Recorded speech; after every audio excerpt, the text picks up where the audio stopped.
Li Yunxiao mengangguk dan berkata sambil tersenyum, "Bagus, bagus. Saya harap Anda masih laki-laki dan menepati janji Anda. Di hadapan semua ahli dari 4 sekte ekstrem dan pavilion Tianyai, saya harap Anda menepati janji Anda.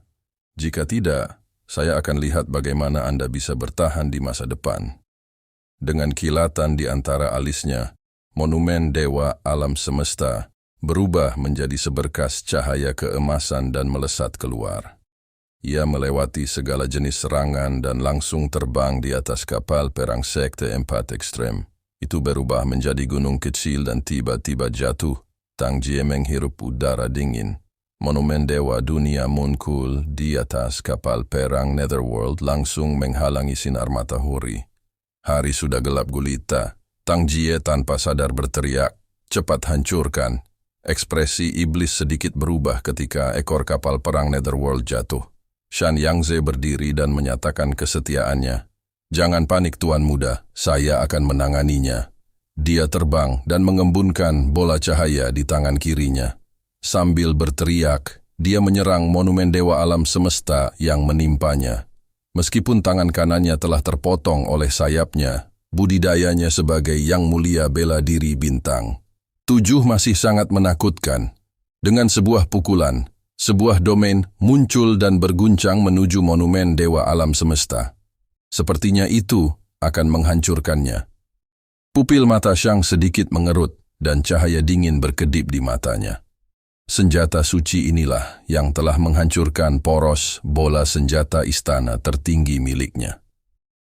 Meskipun kui spiritual tidak sekejam sebelumnya, gravitasi yang tak terbatas masih menyebabkan udara tertekan, menyebabkan orang-orang di kapal perang merasakan tekanan yang sangat besar.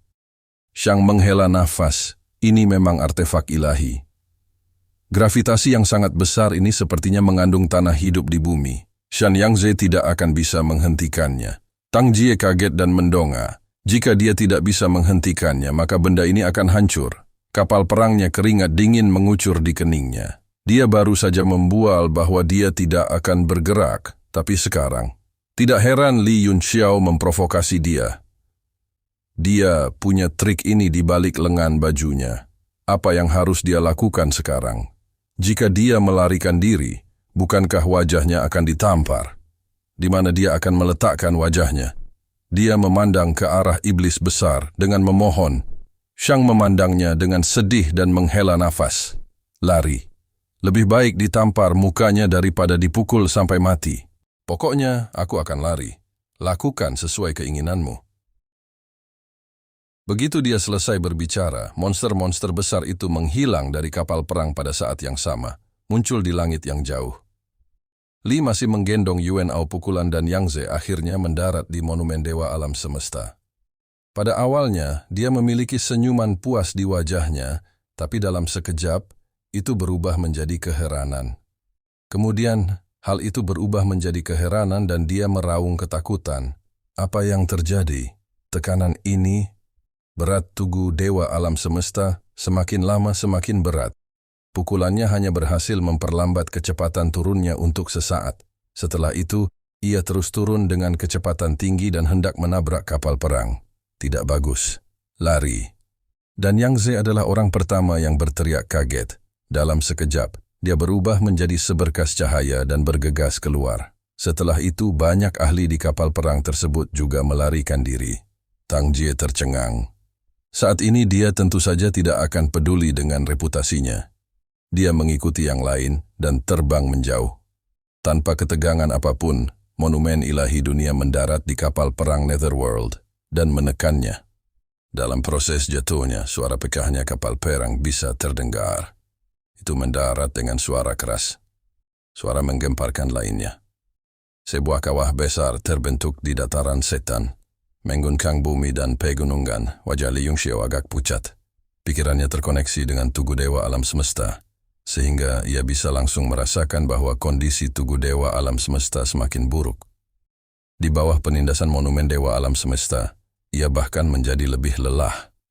Dengan seni dewa di tangannya, monumen dewa alam semesta langsung terbang kembali ke ruang di antara kedua alisnya.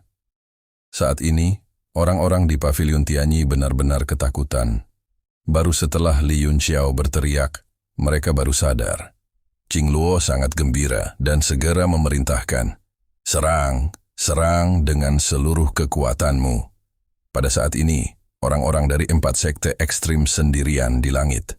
Mereka terjebak dalam serangan kapal perang Netherworld yang seperti badai dan kelelahan. Suara sarkastik Li Yunxiao juga datang dari langit. "Tuanmu datang, cepat makan kapal perangnya." Semua orang memperhatikan. Jangan bilang kamu lupa apa yang kamu katakan beberapa saat yang lalu. Wajah Tang Jie begitu muram hingga hampir meneteskan air. Ini adalah tamparan terang-terangan di wajahnya. Dan itu adalah tamparan yang sangat keras, sehingga dia berteriak sekuat tenaga. "Bunuh dia! Bunuh Li Yunxiao! Semuanya! Maju terus dan bunuh mereka!"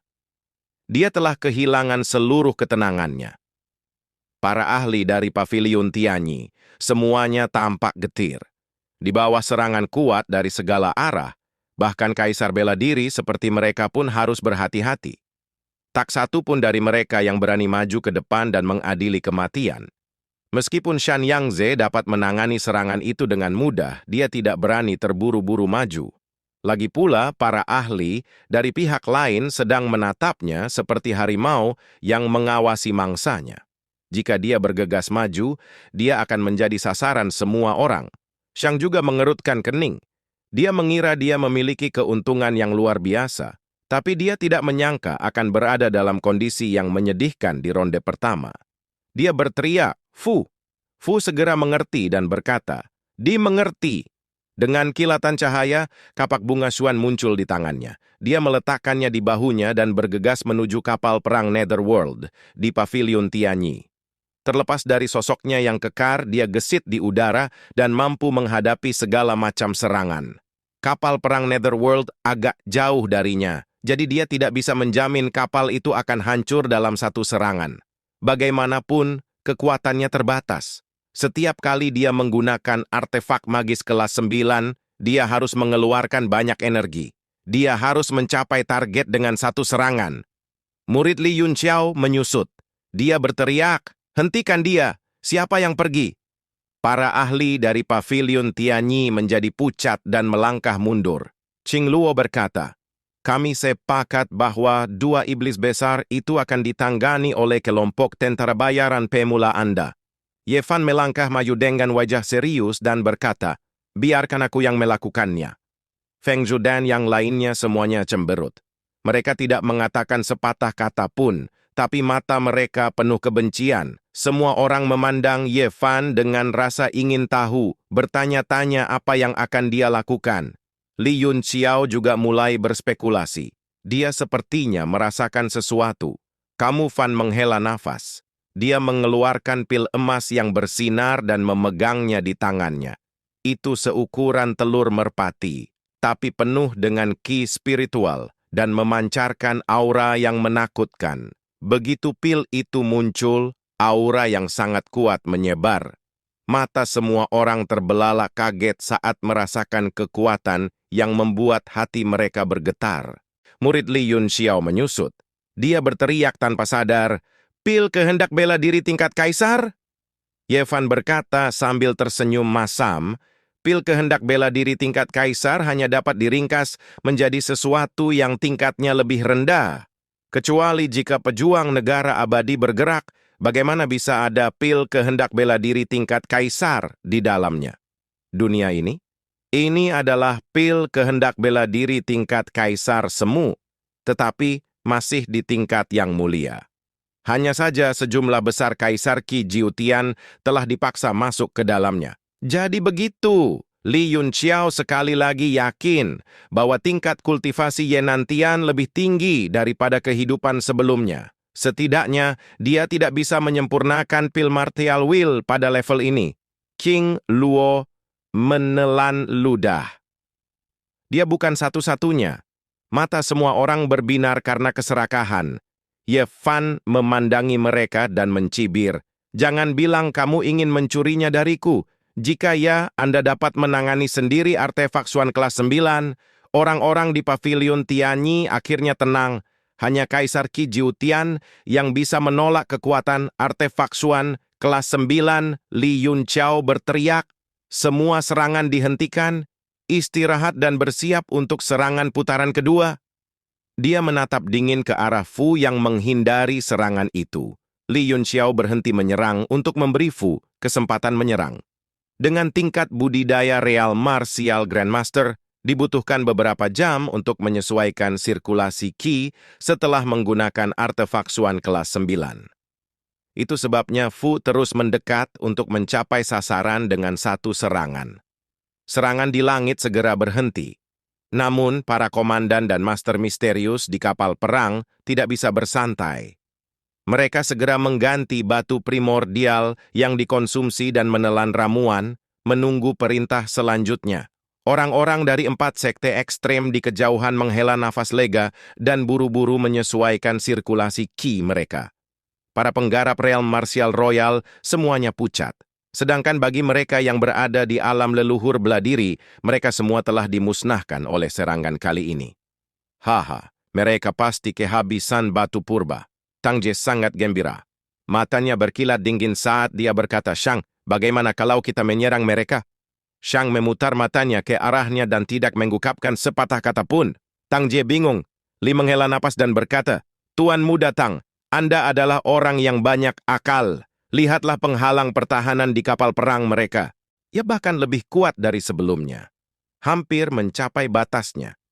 Ini membuktikan bahwa mereka belum kehabisan Qi primordial. Mereka mengumpulkan kekuatan untuk membela diri. Shang berkata dengan serius, itu benar, mereka telah melihat kapak Xuan Hua milik Fu. Bagaimana mereka akan membela diri? Penghalang pertahanan tingkat ini tidak dapat menahan lebih dari setengah kekuatan artefak Xuan kelas 9. Yu juga tertarik. Dia berkata dengan suara yang dalam, Tuan Shang, saya khawatir, terutama Li Yunqiao. Saya terus merasa bahwa orang ini tidak sederhana. Alis Shang berkerut erat.